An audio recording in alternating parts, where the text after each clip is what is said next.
off, man. We did. Full week. It was Whole week. beautiful. How was yours? It was a good week, man. It's good. Good. I mostly enjoyed my week. It's good. Had a good time. Good Christmas. Had a good Christmas. A few of them. Good. How many Christmases did you have?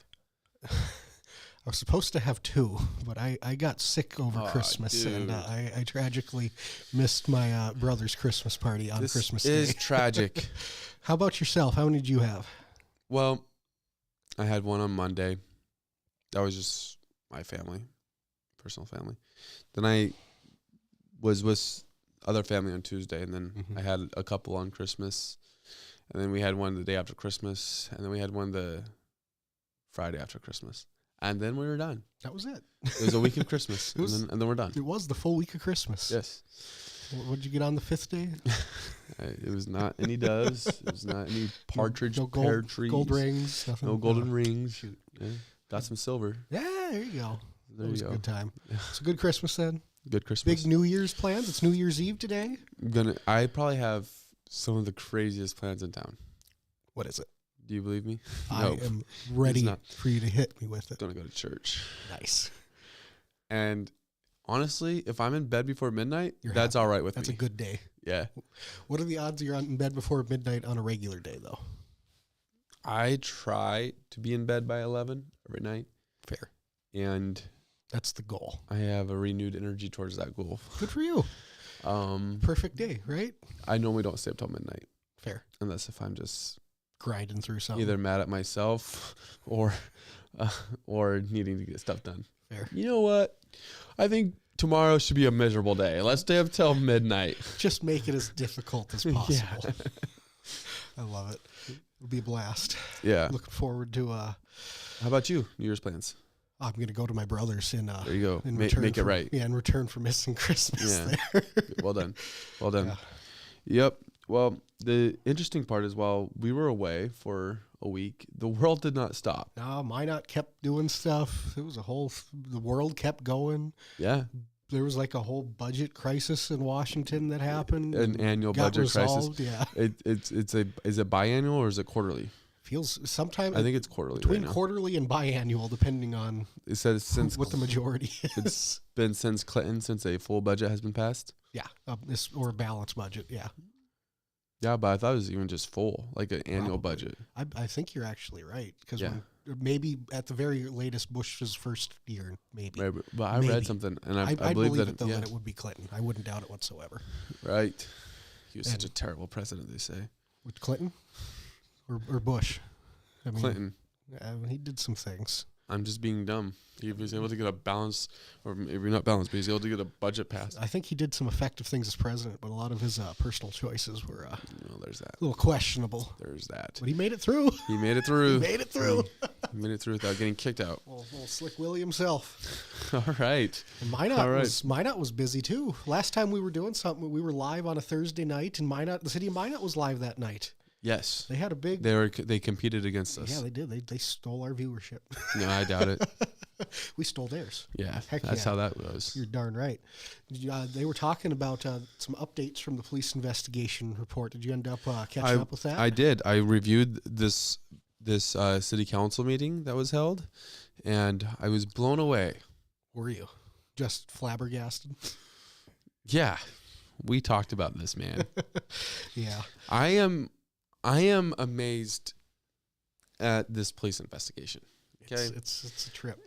you have to understand something about me. I am not somebody that, well, I might not always go with the flow, but I want to trust leadership. 100%. That is something that I want to do. I want to trust leadership. And the more that they're trying to tell me that this is a perfectly good investigation, I feel like they're trying to tell me something different than what I'm seeing. They're telling me that all those grammar errors that are there happen after the first 16 pages. That's essentially what was alluded to in that meeting. And that's not true. Not at all. We have read on this podcast Live. that if the core component, the core statement in that investigation, inside those first pages, 15, 16 pages. whatever the exact amount is inconclusive as to whether or not Klug can continue. Yeah. In that same report, it contradicts itself. But we're the ones that need to relax and realize that this is a report that is just fine, and it's just the notes. Oh yeah. In the same report, now I'm getting fired up, man. I know. In the same, and you're loving it, I'm sure.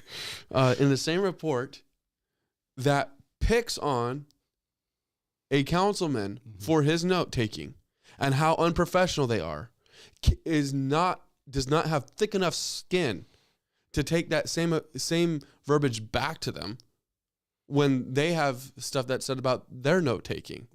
Like, it's such a double standard. Completely. And the thing that was biggest in my mind was when you look at the whole, you have the 16 pages of the report are what they are, but then everything after that, the next 100 pages are all notes effectively. Yep. Right. Why include that with the main report then? Well, why not include it with the 2,000 pages of documents? I see, because it needs to be included. So why not have your main report and then maybe even have three? One, these are the notes of the investigator. Yeah. And then these are the attachments that are addressed or something like that. Exactly. I feel like that's a whole different perspective at that point. I mean, it still doesn't make up for, again, not a lawyer here, not a professional, but this doesn't come off as the most professionally done and that investigation to me. And understand, like, again, and I don't know how you feel, but for me, it's not a deal where I was like, man, I can't wait for this to come out, and I had a tainted view of it from the beginning. Completely. It was when we started reading it, and things immediately started coming into question. Right. It's exactly. Like, what is this? It's just this it's doesn't incredible. make sense. It's incredible. And again, I won't. No. You didn't want to say that. It'll be in January, it sounds like, when Harold Stewart's finally going to come with a finalized decision, which, again, there wasn't a recommendation to either keep or dismiss Klug in the report. So that will be fully up to the city manager's interpolation of the report at that point. Right. Though the report does pretty much allude to the fact that they don't feel like there's means to actually. Heavily allude to saying that he didn't do anything wrong, which I don't necessarily disagree with. I can agree with a lot of the choices were probably the right choices. And the report has a larger problem with this being an issue than there being an issue. Exactly. That's the thing that was most shocking to me too. Right. It's the fact that she was going up against the process of how this was done so much. Yeah. Why is that even a question or an issue? This is something that should be just continued on with, and you're the one that's hired to do it. Leif Snyder says, who was it that made the records request of the previous hostile work environment investigation? Citizens have a right to access the investigation notes using tax dollars. 1,000% agree that the notes should be accessible.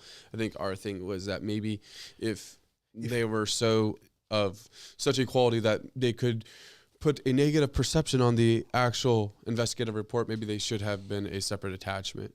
Like, if you're going, I just feel like if those are the non-quoted offhand notes effectively that you're going to include with it, why is that with the main bulk of the report that has all of your findings in it? It feels like it should be in a separate location. Do you know if there's ever going to be a time where Yvette will take questions? I have no idea, because she was very specific in that city council meeting that she was not taking questions on any depth of it, just the process. Right, which is interesting to me as well, because of course, we don't know all the internal questions that have gone on. Not by any means. This investigation has brought a lot of attention to how the open records process works. Mm-hmm. It was already known, but it's really highlighted it. And so I could say with a degree of confidence, I feel probably a high degree of confidence that there's probably a lot of carefulness that is going on about the emails that are exchanged concerning this report. Completely so. Text messages that are exchanged, any communication by the city that can be used. There's probably a lot of phone calls happening. Yeah, and because the city manager can't even meet one-on-one with the city council member without it having to be deemed necessary for note-taking for it to be an official. It's an official meeting if those two meet one-on-one at any point, apparently. Okay. With the way that North Dakota's open record laws are set up. Interesting. So the point of that is, I don't know what kind of conversations and questions have been posed to the investigator, but I really feel like the investigator would do Minot, the city of Minot, the people of Minot, justice by at least allowing council to question them. Question not just about the process of the report, but actually the findings in the report. And I would be fine if it was a closed door thing even. I just feel like I don't know that it should be. I probably shouldn't be, but if you can get it done, if that's the only way you can get it done, I would accept that. I understand that. I feel like it has to, it's something that should happen at the very least at that point. Right. Yeah, it definitely needs to happen because that's just borderline outrageous. Yeah, no, without a doubt. And I came out pretty strong on that. How do you feel about that meeting? I think I'm largely in line with how you look your viewpoint of it. I felt like it was. I mean, obviously there wasn't a ton of heads up with it, but I could be wrong on that. I don't remember there being a tons of heads up on it. Sometimes I could be wrong on that. We had a busy week. Might just not have missed it by all stretch. Right. I feel like it was, again, the city trying to explain away their financial dropping of the bomb on this subject. I feel like because they dropped $50,000-$60,000 on this, they have to explain why it's as good as it is. And again, I'm not even disagreeing with a lot of her core recommendations in there. Yeah. And I think that's probably right. I just feel like, and again, maybe we're nitpicking and this is unnecessary, but it feels the quality of it wasn't to what it should have been. It doesn't. It doesn't feel like it's to what it should have been. I don't care. Well, I do care what other people say, but I don't agree with the idea that it's just the notes that was of low quality. Because I give room for that. Even if the investigator does go and pick on the council men for their notes on it. And the role they took. Well, the role, but specifically the notes. Yeah. Like, that was the most. It's so ironic. For lack of, yeah. It's so ironic. But it's ironic to be specific. It's ironic for the excuse to be given. Well, those are her notes, and so they shouldn't have to be to the high degree when she's going in the report criticizing the notes of others that were taken. Yep. Okay, but specifically in the report, it just is inconclusive of what should happen, and I'm trying to find my favorite paragraph. And I never can find it on the spot.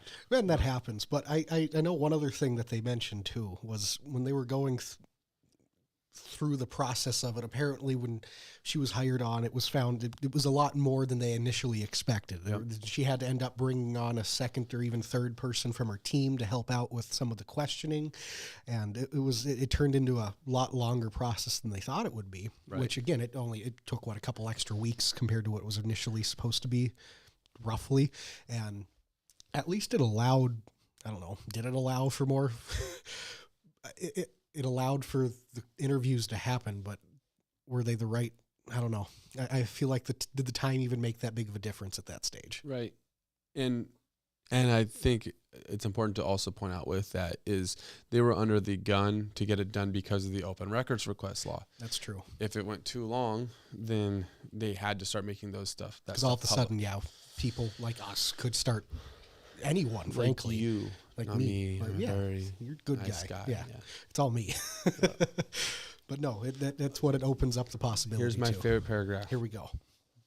Chief Klug, however, cannot expect members of the department to follow through on their duties if he does not follow through on his duties, including communicating with the department, communicating with the city manager, completing one-on-one meetings, resolving the uniform beard issue, issuing 2023 performance evaluations, and establishing and maintaining relationships with patrol, especially members of the midnight shift. These are the soft skills that keep an organization together, moving forward and following its leader. The investigation cannot conclude that there's a failure of leadership, as Chief Klug can perform his job duties as set forth in his job description and city ordinance. Okay. Fair. There is no failure of leadership. Chief Klug is fine. Fair enough. He can perform his duties. And then it continues in this perfectly fine, fantastic report that has no problems with it, just the notes. However, if Chief Klug cannot or will change his leadership style to address these issues, the department will continue to have these issues with leadership and morale. So I am forced, based off the words of that meeting, to conclude that Chief Klug cannot gain back any trust from his staff. He cannot. That's what that and says. And if that's true, if we're going to say that this report is just fine the way it is, it doesn't need changes, and we're fine with the report, then based off that, there's no grounds that you could keep later on if he cannot win back his staff. Like, If that's what if they that's intended, what it- if that's if what they that's what it intended for means. the report to mean. Yeah. And if the And if not, then backtrack your words and say there were mistakes in the report and own up to it and say, hey, we messed up. Maybe we hired the wrong person, or maybe this person just did not take the time that they should have taken to edit it. exactly. And Own if, it. If that's the case, go back, edit it, make it clear. Easy as Don't sit back and try to go and make it as though it's perfect when there's obvious stuff, glaring issues that are missed. I remember that night we were looking through it at our homes. It was like a Sunday night, and we were just texting back and forth, like trying to make sure, like, is this what I actually read? Right. It was not good. It was a trip, and there's also, we live in Ware County. yeah, We live in Ware County. That's imperative. That must be a Page change one. that city council made without us knowing or something. Yeah. Because the report's right. There's no problems with the report. of course, there's no. And so we must live in Ware County. Because again, if it's anything outside of those first 16 pages, I can live with any grammatical error. Yeah, I can. Those first 16, But it's not even that there's a problem that there's a room to be upset with the grammatical error. Mm-hmm. It's the fact that now we're backing the report. It's now that we're making public statements backing the quality of the report of those first 16 pages. Yeah. That's the problem that I have. yeah, There could be, all that had to be said is, hey, it's important for us to remember that the notes section is her notes. Yeah. There's no need to judge the grammatical errors and stuff like that in there. Okay. Fine. Good point of reference. Also, in the report, we did notice that there were grammatical errors and things, and we are working on getting those things fixed. in our revised edition that And comes so, out. in the revised edition, then that will be what we make our determinations off. And that we feel like the investigation was a quality investigation. We understand that the report, had something a couple like that. We understand the report had a couple of some clerical errors in it where some misspellings happened and some a word was forgotten here or there. We fixed those errors, and this is the revised report. That's all. That's all. It is what it is. Maybe Honestly, maybe we're wrong and we're nitpicking, right? probably I'm just tired, and so got fired up that I didn't even intend to get fired up about. But so much of that open records request that was started in that first meeting ended up carrying over to the meeting they ended up having just last Friday. I've said, after my first meeting with city manager Harold Stewart about all that stuff, literally I can go right now and request a performance eval, or I didn't say that. I asked a neighbor can request a performance eval. He's like, yeah, that is vulnerable. That is messed up stuff. Especially, it can be a really dicey thing when you have those actively employed employees. Yeah. And that kind of gets into what they were talking about just this past week. They had a lot of, so last, I think it was Thursday, Friday, they had all the new, not all, but a majority of the state legislators from around the city of Minot come to the city council, and they went over some core issues that the city was wanting to be presented to the state legislator. They also took questions from the legislator. And one of the things that was towards the end of the meeting, city manager Harold Stewart requested exempting personal records from open records requests, specifically employees that are currently actively employed. It would allow it to have a more efficient evaluation process, especially if the city transitions to their performance-based system like the city council instructed them to look into doing. Yeah. So that conversation led to Councilman Mike Blessum bringing up the fact that apparently he and Scott Lauser, who's a new representative, he's a new school board member. He's last legacy representative from District 5. Is that what you call them now, legacy representatives?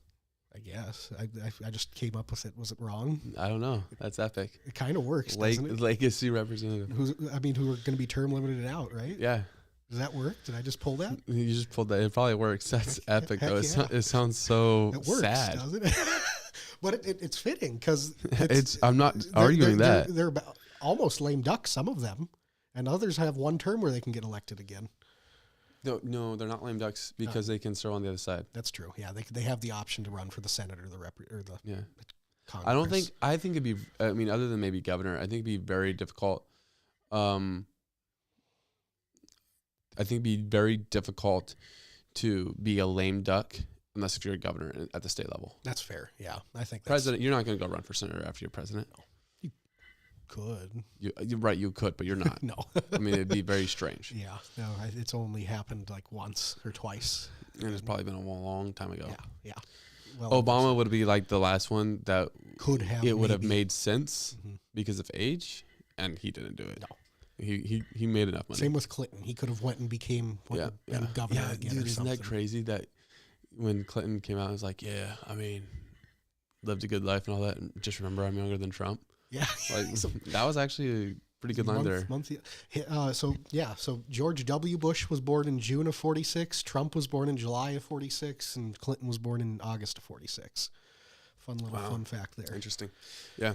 So, anyways, legacy candidate. Circling back to that initial conversation, Scott Lauser and Mike Blessum worked together to some extent on drafting a bill to legislation that would exempt personnel files of active employees from open records requests in the state. How do you think that would? Do you think that would go through? How do you think that would look? Right. I mean, so you threw this at me.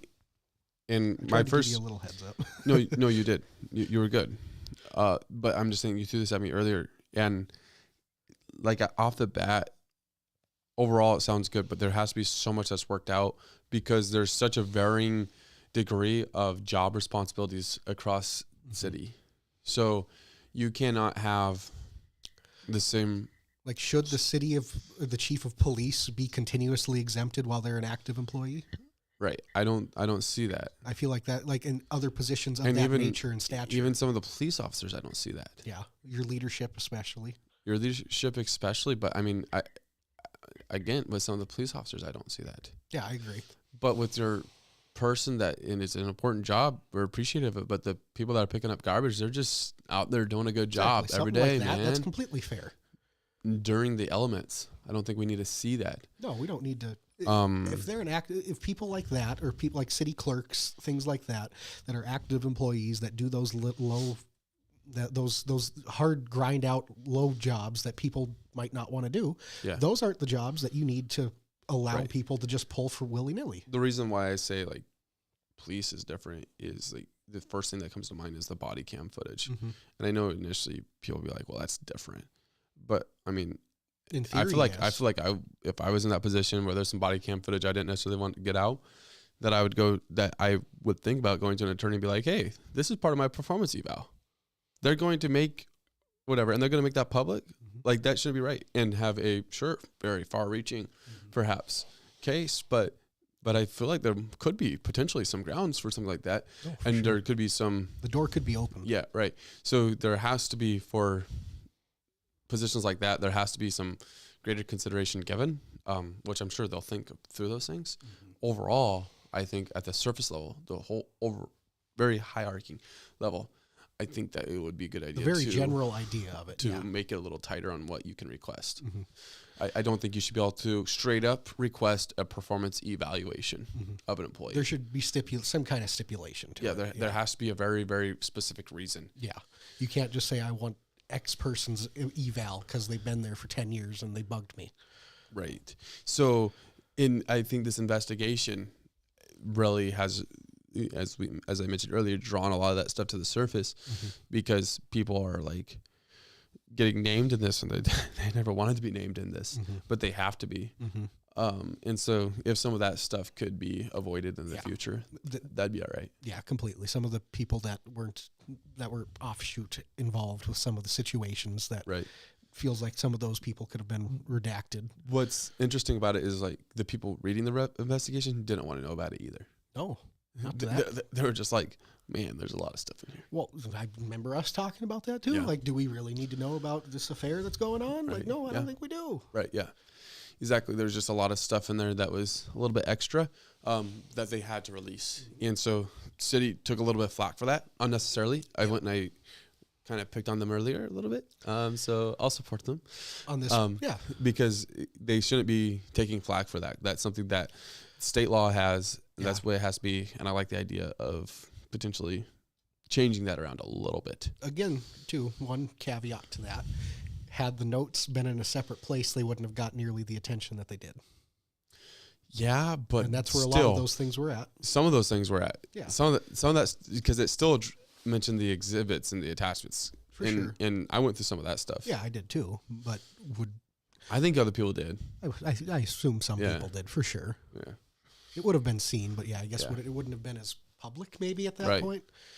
But one of those Happy things. New Year's to you too, Angel Dog. And a happy new year to you as well. Happy New Year's Eve. Thanks everyone for watching right now. We always appreciate everyone that comes on, joins a little time with us. We look forward to being back here next week again because we're going to be off on Thursday, right?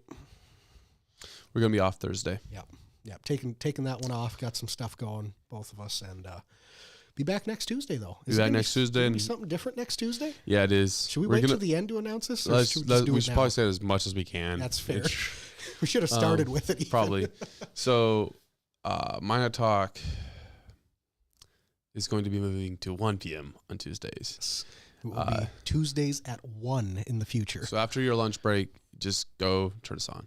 Yeah, we'll be there, chat you through the early part of your afternoon. Yeah, we'll give you these exact encouragement that you need to make it through the day. You're darn tootin'. And I just, because we have some more stuff to go over with the second meeting that happened with the legislators, I just want to go back and clarify.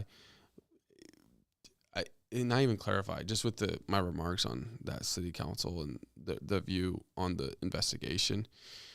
I appreciate the amount of work, and we pointed out before, somebody complained about their dumpster getting removed and all that, and city came in and got it taken care of for them the day after Thanksgiving or whatever. Something like that, yeah. It was like Black Friday or something. Yeah. It was clutch, if you would. I appreciate a lot of the work that the city does and stuff like that. But with this investigation, it just feels like somehow, there's something about it that just feels weird. And we reached out respectfully, and we'll probably have a conversation, as long as I didn't say something that upset them too bad. They got to get to this part. We'll probably have a conversation with people in the city after the investigation, or after the final determination is made. Exactly. At this point, they said they were only willing to talk the next steps, what that process looked like, not actually about the investigation. And I just feel like there's a lot of questions about the investigation that need answered, that we are, it feels like, getting told aren't there. Like those aren't actually questions. You shouldn't actually question that paragraph that I've read 2 or 3 times. That's not really that big of a deal. Exactly. So are we just completely off base here? And that's what it feels like is the pushback that we're getting from, and I don't think that's fair, because so then you go and you point out I pointed out the Ware County versus Ward County. Like, okay, there you can't tell me I'm wrong there. Okay? You're telling me that this investigation is clean. And there's nothing wrong. This is page 1 of the investigation. Yeah, there's nothing wrong with the investigation report. There's nothing wrong with it. You're telling me that, but there's a grammatical error right here. Okay, so there is something wrong. Okay, so don't tell me that this is perfect. And they haven't said that it was perfect, but it feels like the pushback is that we're very happy with this. Well, how can you be happy with it? There's something like that, and you don't mention that we noticed that there was a couple things, but we're going to fix it. We never got that. There was the part where people that were named in it could go and submit that clarification, their clarifications and stuff like that, and that's fine, and that's good for them by for all means. The longevity of all. Probably not really going to affect the actual findings or anything. So, I want to make sure that my feelings on that are clear.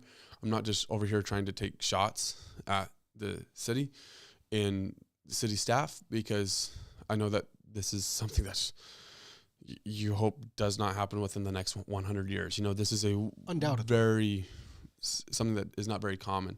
And so they're under a lot of stress with it all. And ton of pressure involved in this. I mean, in some ways, they want the report, whatever the report say, just to be solid in quality and something that they can stand by and be able to make a decision based off of and stuff like that. So there's a lot of pressure that's going on there. And I'm not trying to be this squeaky wheel over here in the corner, but it just feels like there's not enough transparency that's going on with it. I agree. We don't want to add to the pressure unnecessarily by any stretch, but again, it just feels like there are some pieces and bits of it that are not what they should be. And again, maybe we're wrong, we're completely off base, we're nitpicking, but that's not how we feel at this point. So with that, we're going to go over the legislative meeting that was had with City Council Heck yeah. here further. But before we do that, we're going to jump to a quick break. Oh. Be back in 60 seconds. In the demanding world of oil and gas, precision, safety, and efficiency are non-negotiable. Unmanned operator drone services revolutionizes how you monitor, inspect, and manage your operations. With cutting-edge technology and expert operators, we deliver real-time data, detailed reports, and actionable insights for our valuable clients. Why risk the safety of your team or waste precious time? Our drones access even the most challenging areas with ease, reducing downtime and enhancing safety across your sites. We take the guesswork out of your projects by offering LiDAR, mapping, and inspection services so that your projects stay safe, on budget, and on time. Unmanned operator drone services, where technology meets safety, precision, and efficiency. Contact us today to elevate your operations. We're back. Drones everywhere. Unmanned operator, he's the dude. Go Travis. Has he been in New Jersey? Is that where he's been lately? I've been trying. I finally heard from him today. I don't think that the aliens got him, but that's good. He's still with us then.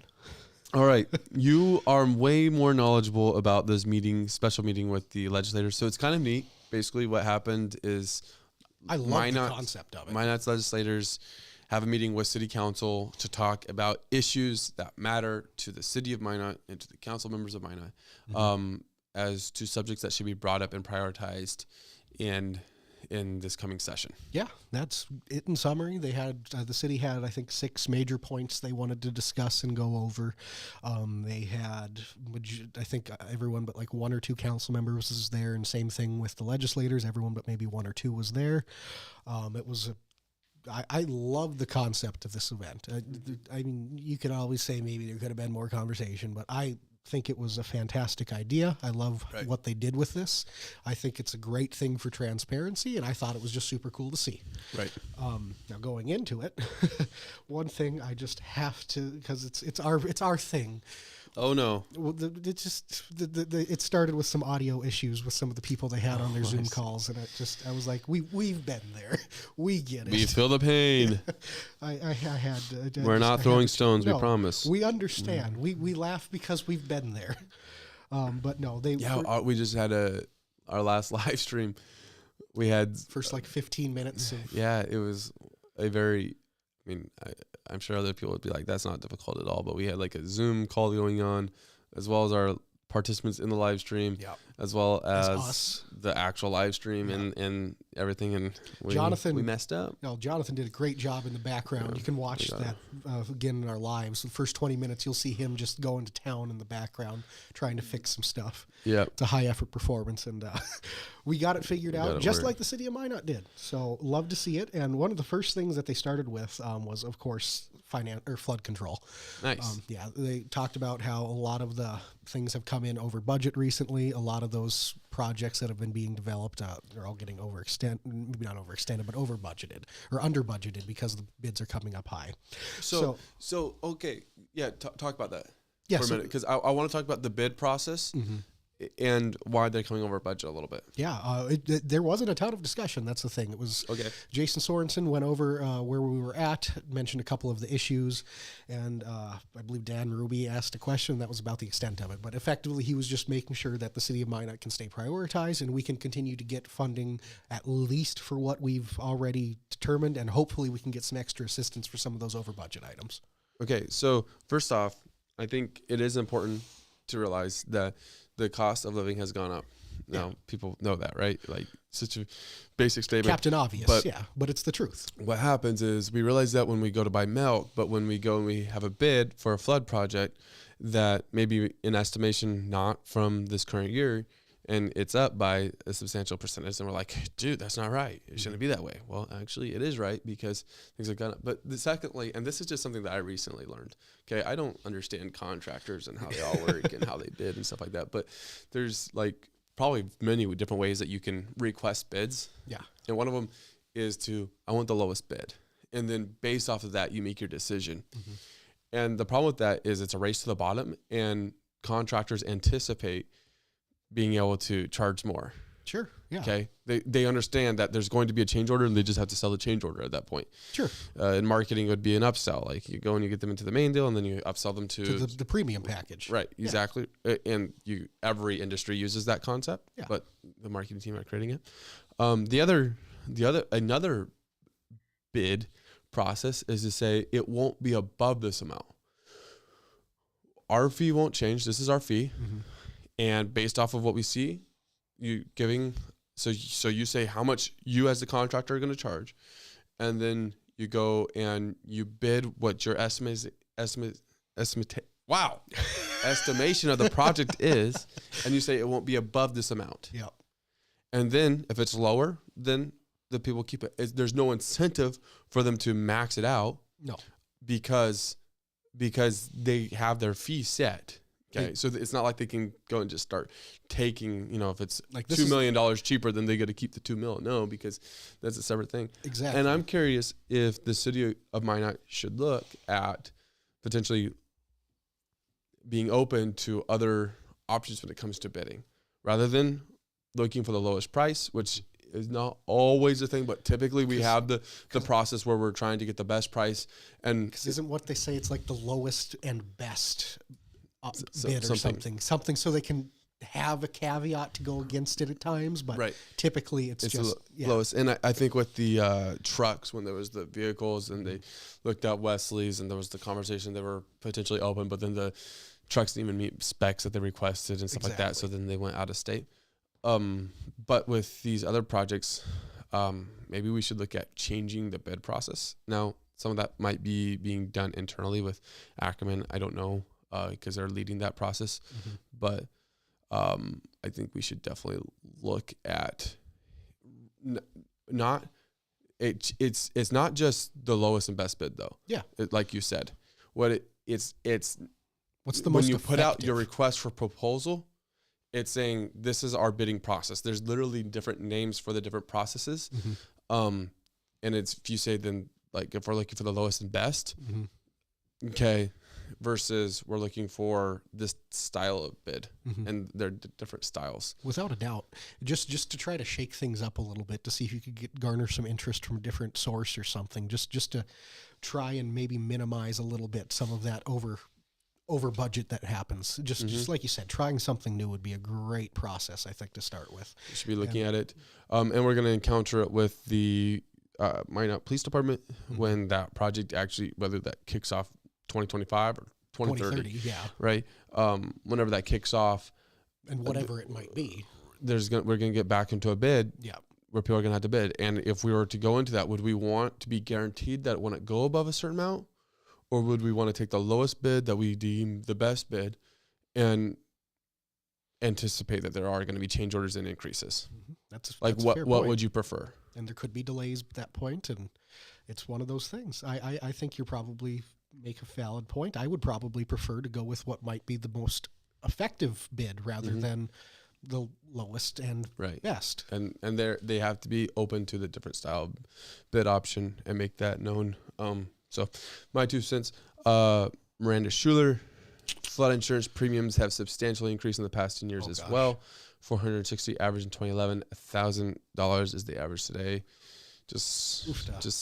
And that's the other thing too, which is why you want to get this flood process done, so you can make sure those people in the valley that are affected by those flood insurance premiums get any sort of relief they could from that, because it is exorbitant and it is a mandatory thing. Yeah, no, I agree, man. I say this as a joke. I heard somebody say that they just decided to be homeless because the cost of living got too expensive. And I know that, like, there's that whole subject there, but, like, this was a person that at one point had a job and everything, and maybe he still did. It's like, dude, it's starting to get to that point, you know? It's tight. Right. It's just crazy, the amount of increases that are happening across the board. Everywhere. And like, I was talking with somebody about cars, and it's like, insurance on cars, when you get an electric car, it seems like the cost to fix those things go up dramatically. If you hit a deer, like that's no longer just... Don't just replace the hood and the windshield. Right, yeah. Because it seems like other components get messed up, and they're so integrated that it just messes up so much. There's not a major electronic car dealer or there's not a Tesla site in the state of North Dakota. Right. If you have a Tesla and you need it to they've got to be hard to insure. Yeah, and if you need any sort of like major maintenance on it, as far as I know, you have to go to Minneapolis. I could be wrong, but that's what it sounded like. Everybody wants a trip to Minneapolis. Yeah, train doesn't go there. The train goes there, but there's not. Is there a direct spot from here to Minneapolis still? Yeah, as far as I know, unless Amtrak completely took that away. I feel like that was part of the Great Northern Railway. Still, yeah. Goes over. Yeah, I'll going with that. But yeah, we should do an Amtrak trip. There we go. All right. Yeah, just like vlog it. It'll be a trip. Yeah. Okay, move on. Because this is getting bad. Yeah. So after the flood control kind of wrapped up, they moved on to NAS. NAS is wrapping up. It is actually projected to have a mid-2025 start date. So the first water should begin being pumped from those facilities in 2025. At this point, there are a couple of wrap-up pump stations, auxiliary pumping stations that need to be built, and it's almost done. So get ready to have some of that new water finally being pumped up here for something that has been going on as long as like my adult life. Whoop, whoop. Miranda Schuler mentions apparently Tesla does remote service. That's good. They should. I'm glad they do, so they can service people up here because and that helps their market at that point. That helps expand them out. One other one after that, then the Sentinel project got brought up though. That was brought up by Mark Janser, and there were some delays this year in 2024 with it. And right now, a lot of those delays that have been work in process have all gotten delayed again because of the presidential transition that's happening. He had a lot of conversations with Hoeven, I guess, and there's from the change from the original plan. Originally, it was supposed to be staggered because it's here, Wyoming, and is it like Montana that has an air base? It was going to be like Wyoming gets theirs done, then Montana gets theirs done, then we get ours done kind of thing. But now it sounds like they're kind of working towards a more cohesive and approach where they try to do them all more at once kind of deal. So they just get it done. And that's no guarantees on that, but sounds like it'll be finished up hopefully early this coming year. Boom. Just like that. Just like that. I guess by finished up, I mean the plan being finalized. So that way we can finally know how many or what to really expect coming in here. After that, they had a child care thing. Lo and behold, child care, big issue in the state. Not just lo and behold. Yeah, not just the city. Councilwoman Lisa Olson had a great little statement on it. She was talking about some of the issues with not just the lack of affordability, but the availability of it in general. So it's one of those, the less you have of something, the higher the price goes. And she was hoping to get some form of incentivizing program or something coming from the state to help alleviate some of those issues if possible, which is a great thing to look for. Yeah, it's just part of the cost of living. It is. Like we were talking about with it just being exorbitant. That's just one of those things. If you want to have kids, it's, you know this better than I do. It's you either want to, pretty much you got to make it with one person doing it and the other person staying home watching the kids, or you both got to have full-time jobs so you can pay for the kids to have childcare. So you can break even with one of them. Yeah. And then that just gets down the rabbit hole of at what point's it worth it. Right. And I was definitely wrong about this whole Amtrak deal. I misheard or misunderstood or was told incorrectly. Yeah, there's definitely overnight trips from Minot to Minneapolis still. I wasn't going to say no, but like I was asked. Sounds pretty crazy for there not to be. That's what I was kind of thinking. Shooting from the hip over here. Next up after that, fire chief came up. They had she's been working on getting a proposal to the state legislator to open up some additional legislation that allows a faster cleanup of fire sites, and it allows insurance companies to some way kind of put like a small lien on the property, so that way it can get that cleanup process started faster. That way if something were to happen, they have that basis on it. Just get that process rolling. Wasn't, again, not a ton of discussion on that one. After that one, though, that's when it really ramped up. That's when Stuart mentioned the personal records thing, went around the table a little bit there. Blessum and Louser got their bill that hopefully Louser will be submitting this coming session. After that, property taxes. Another big hot button issue in this state. Blessum. Nobody cares about property taxes. That's what we found. Not a soul, right? Just like everybody. Bless him. He obviously was pushing changes. He doesn't like the buy down method that is kind of involved right now with the Homestead Act. He thinks it's good, but there needs to be something better. His big thing is he wants to take a look at getting rid of assessed values and changing it to something a little different, whether it be a base number based on the square footage, or like you just say, hey, we're going to take $24 million in property tax revenue this year. This is the price per square foot. Then everyone gets a bill based on that kind of thing. And has a couple different suggestions of that. Fuller agreed. He wants to get the assessing values out of there and get something a little bit better, more cohesive, and something that seems more fair. Because like they were mentioning, and like they did this year, they can drop the mill rate as much as they want. But if the assessed values of the property go up, it just evens everything out. Yeah. And I know Olson, she does love the Homestead Act, and she wants to see those changes too, but she also wants to make sure that Homestead Act's still incorporated, because a lot of people do get it. It does help a lot of people, without a doubt. Yeah, but if you changed it, then that would also help a lot of people. The Homestead Act help more. Yeah. might not be necessary At that point, yeah. I just don't like the Homestead Act. I mean, I like the principle of it. The concept. Right. It just feels the like execution. The execution of it is how silly to me. is it? Well, it gets $500 back in the hands of everybody that owns a property. That's just crazy to me. It's just crazy that it's cut and dry across the board. Yeah. If you own a $700,000, so think about it this way. Sure. Some of these other ways that they're wanting to assess a home, like on square footage, it evens the playing field. Yeah. If my house is $150,000 and I have a 4,000 square foot home, and you have a $700,000, 4,000 square foot home, we're going to pay the same property taxes, right? Yeah. Okay. Then why on the credit, or that would be the new way, but on the current way, it's based off of your actual home value. Yeah. Right now. Yes.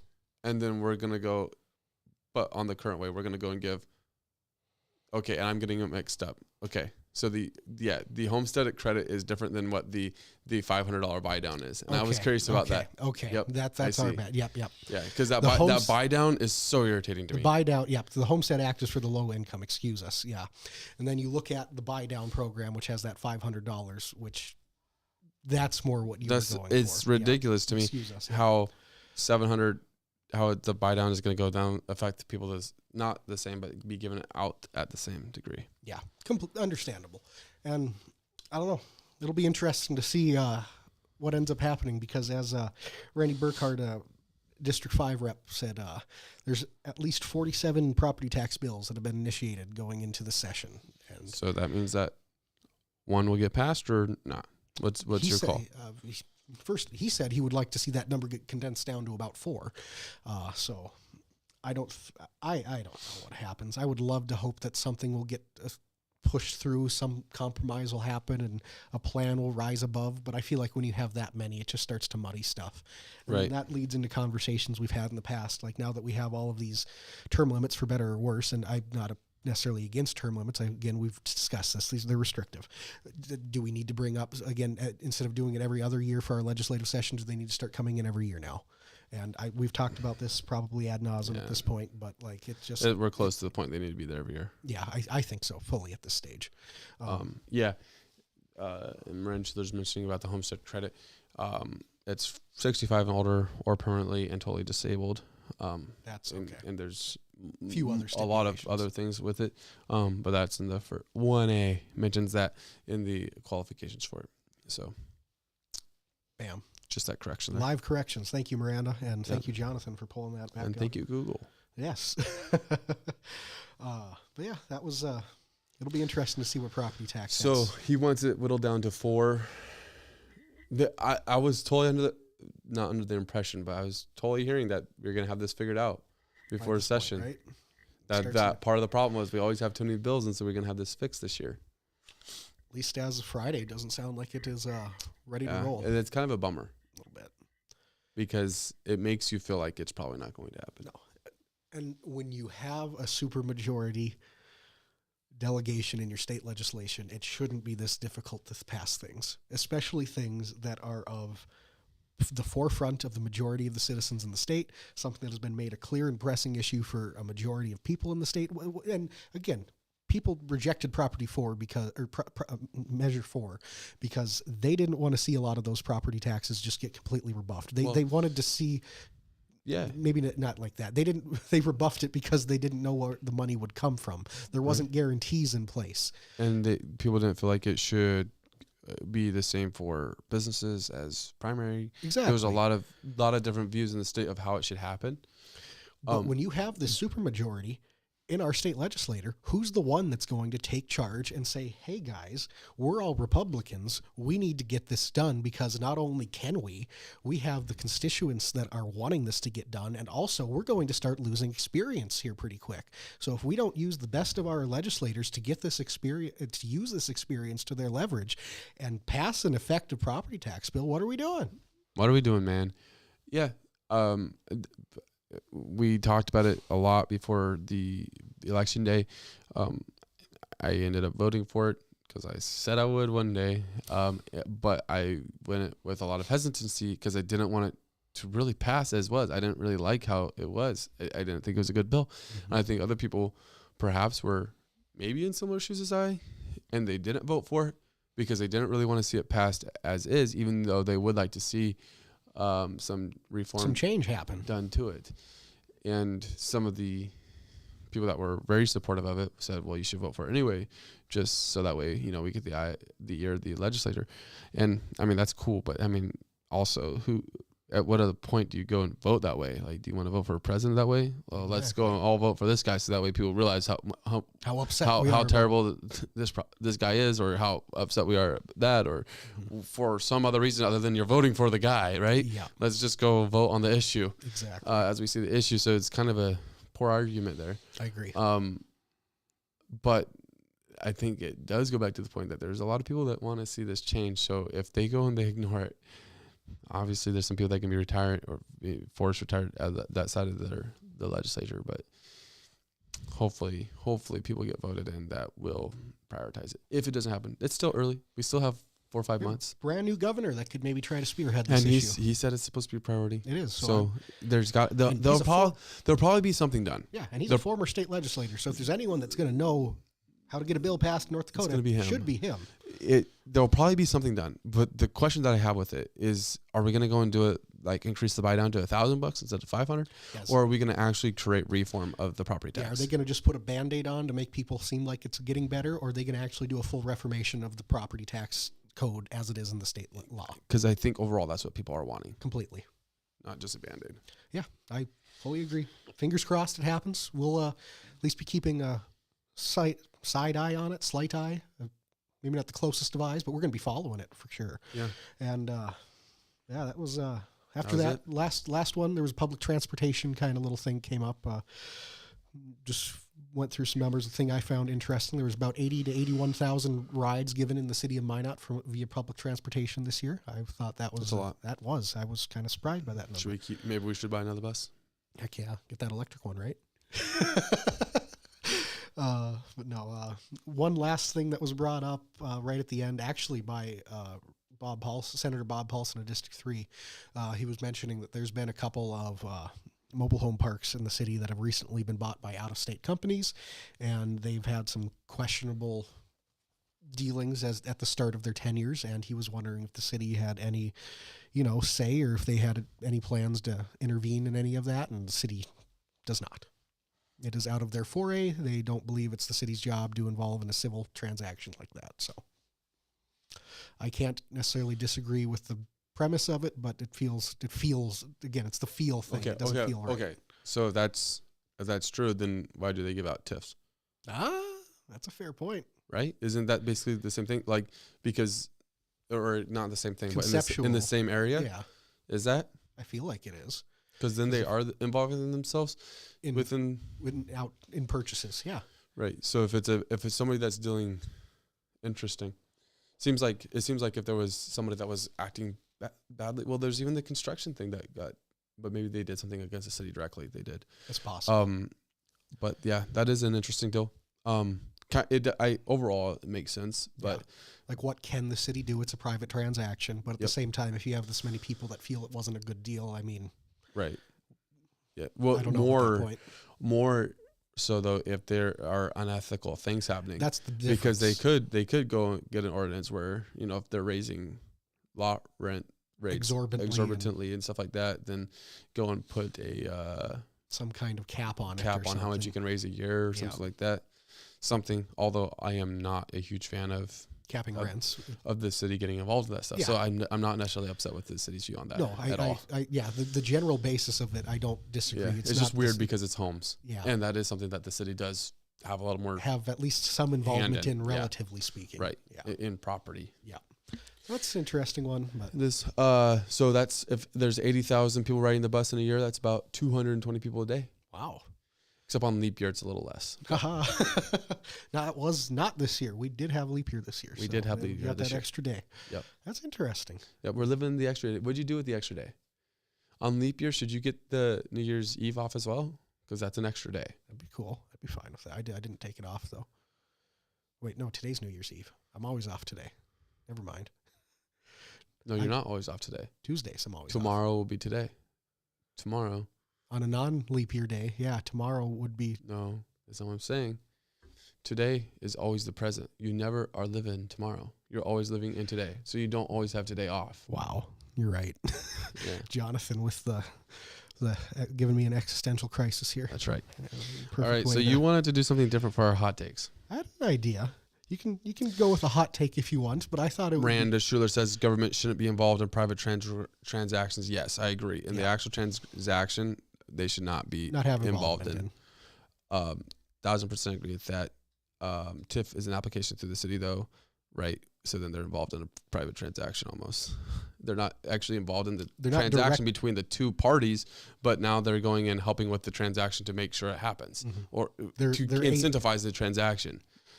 They're not directly mediating, but like, right. Yeah, That's injecting. Kind of was my point with the whole TIF thing, is they are injecting their ability to help the transaction proceed. Without a doubt, but had a little interesting idea for our hot take session on Tuesday. Yeah. Instead of the hot takes, since it's New Year's Eve, we give a New Year's resolution, but not for us, for the city of Minot. One thing we think the city of Minot could improve on in 2025, which we're so bad over here. After today, we're so rude. City of Minot, just be better. Well, it's not even doesn't even have to be anything. Okay, big. good. Maybe the New Year's resolution is just keep doing what you're doing. Well, I that's not mine. It could be yours, but I think it's a fun way to look at the city at large, and it's more of a wish list. Yeah. Even. So back to the TIF. A go TIF for it. application isn't sell transaction based though. But my point with this TIF is that would the Big M building still have made that purchase? Would Epic still have purchased the Big M building without a TIF? They said no. They wouldn't. They said that it was dependent on them getting the TIFs and stuff like that. So then you do have another side that's saying, hey, yeah, give them the TIF so that they sell. They are going and helping theirs as much as the city can help in a private transaction, help it go through. They're not remediating. I get that. They're not in the middle of it going and saying you can or you can't buy. But they do get to say, hey, we like your company, so we'll do it. We don't like your company, so we won't give you one. We don't trust your company, we won't give you one. They do have that ability based off the TIF application. Okay, it's influence. Yeah. There we go. So I feel like they do have some, and I understand that there's two sides to that, but it's definitely not direct. But I don't think that they should literally ban buyers and sellers, which is probably, I don't know exactly what was being talked about with Senator Paulson. Yeah. I don't think that they should literally do that unless if there's a massive reputation that somebody has where they are completely. They're known to be a hot mess of an issue. Right. And situation. We don't want, we can't have you in our city because it's. The other people are just probably outliers. Yeah. But overall, you don't want the city involving. 1,000% agree with that. Yeah, I completely agree. Generally, you don't want the city involving or any government, typically entity involving themselves in a private transaction. Yeah, in the private transaction itself. Fair. So how can the city be better, or what's your New Year's resolution for the city in 2025? My 2025 New Year's resolution for the city of Minot, and I went around with this a little bit. I wasn't sure how. Good job for thinking about it. And I wasn't sure where I wanted to go with it, but my wish list in 2025, and I think this year has even been better than last year in some sense, but I want Minot's snow plowing services to be the best in the state. I want our roads to be the most cleared off, most effective roads there are. And that's my wish. That's my New Year's resolution, so take it for the city of Minot, is to be the best winter road city in the state. Do you have one at all? Oh, I have to have one. The best. Yeah, that's a. Who do you feel like we're behind? You travel the state more than me. I don't know if that's true or not. Maybe, probably not. But I think the city of Bismarck has for sure better in these conditions. Just have you been there when the storm hit? I haven't. And I'm not even saying. I'm not even saying that we have the worst, or maybe we do have the best in the state. Yeah, that's true. But I want it to be a fact, and I want other people to look up to ours because we're Minot. So you want to set cold. the bar in Minot? Yes, for snow, like for clear snow removal in the winter. I think it should be everywhere. Fair. So this wasn't originally what I was gonna have. I had something about a different subject that I won't mention, but I'm gonna Pivot a little bit. parlay onto yours. Okay.